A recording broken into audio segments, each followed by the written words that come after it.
I want to share a story, and I hope I get it right so I don't have to do it over and over and over again. But anyway, I just felt called to come here and share a story about rocks and boulders and ledges. Yesterday, in the Magic of Scent Zoom circle, we talked about boulders and rocks. And it started out with me mentioning something about creating a fragrance and how would that be represented. And then we shared some stories.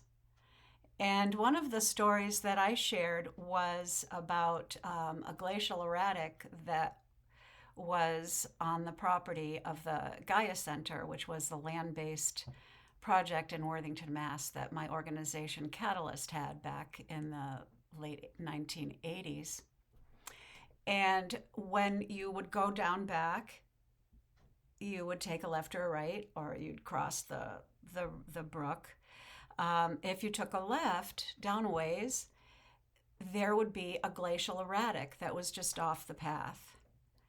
And the first time I discovered this boulder, it was easy to get onto the top of, and I did. And there was a perfect depression there to sit. And I sat there, and it was so comfortable, which is strange because it was a rock.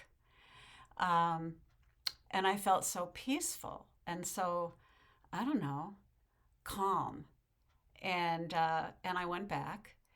And what was really interesting is that glacial erratic called to people who would visit. Um, some people knew that it was down there, others just discovered it like I did for the first time. There were a couple of stories of people who even got up on it like I did and fell asleep. And they would come back and share because it made an impact.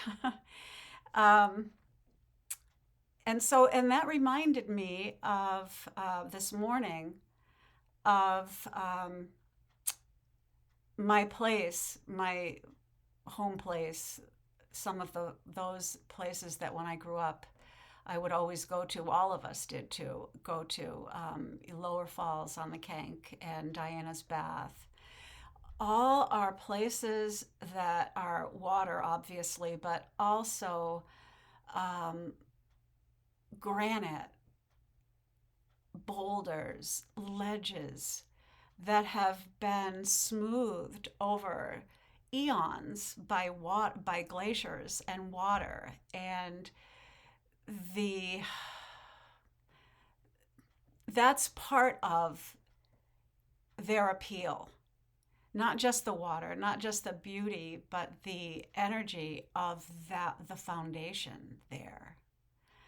Um, so the sessions are recorded and they were sent to everyone, including a couple of women who couldn't be there. And one of them left a message in my messenger this morning about how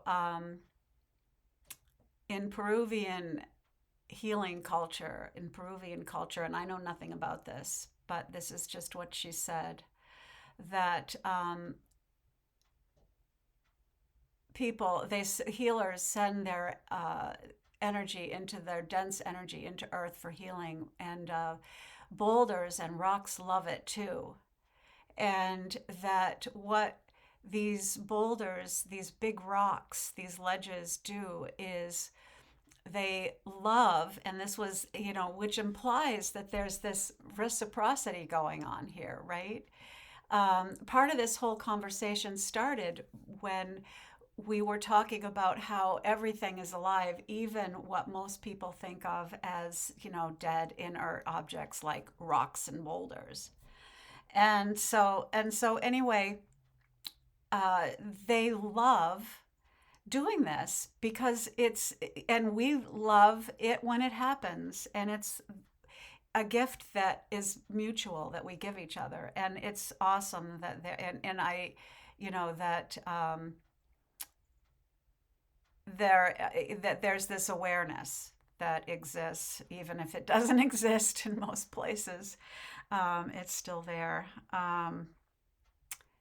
And so that brought me back this morning to, I remember I used to, well, I still do, but I would drive to visit my friends and family in New Hampshire from Vermont. I was living in Vermont at the time. And it's such a tourist area now. And the places that I hung out at that I mentioned earlier, and so many others, are just like tourist traps. And, it's impossible to go there without having so many people, not just a few. And I was not really wonderful about that. I grew up there, I've seen a lot, but at the same time, I love the place and I understand the pull of it. And anyway, I wanted to hang out at Lower Falls, and there were just too many people. I couldn't bring myself to do it. And one of the days that I was there, when I was home, it was misty and gray. It wasn't a downpour day, but it was not like those picture perfect days. And I thought, oh, there probably aren't too many people there, so I will go there today. So I did. And I stood in my place and I looked around and I saw all of the footprints of all of the people who had been there the day before, in the sand that accumulates in between the rocks and the boulders and the ledges as the swift river flows and sometimes roars through.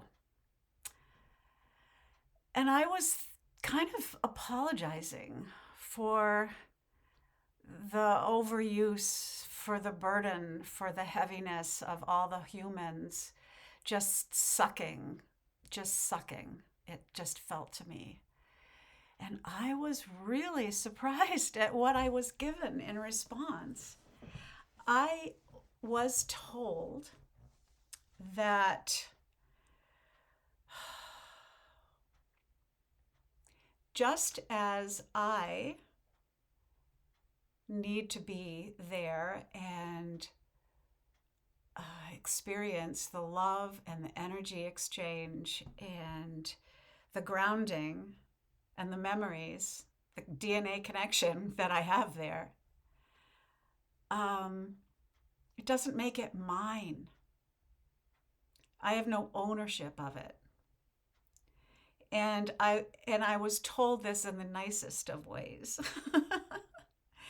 And I was also told that, yes, what I'm feeling is valid. At the same time,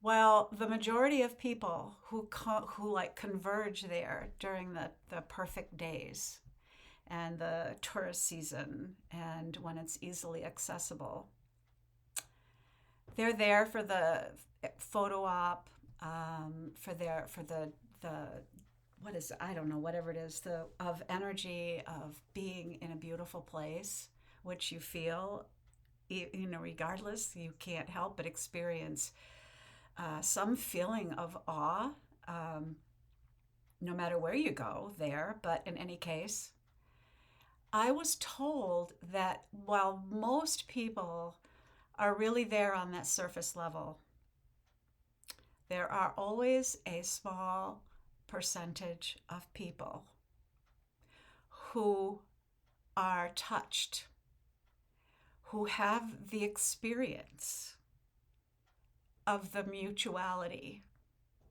of the relationship. And they feel it there for the first time. And in my own experience, and I know that I'm feeling very emotional about this right now, in my own experience, that means it's real. And once you have that experience, you never forget it, and you are changed. You are on a different timeline. And I was told that every single person that happens to is important. And I needed to wrap my mind around it. And so it was really helpful. So I'm sharing those stories and the information that I hope you take away is that these glacial erratics and ledges and big rocks want us, literally, want us to come to them and be with them and experience them. And it's something that they need too, because they still need energy, even though they are so, so slow and so, so deep.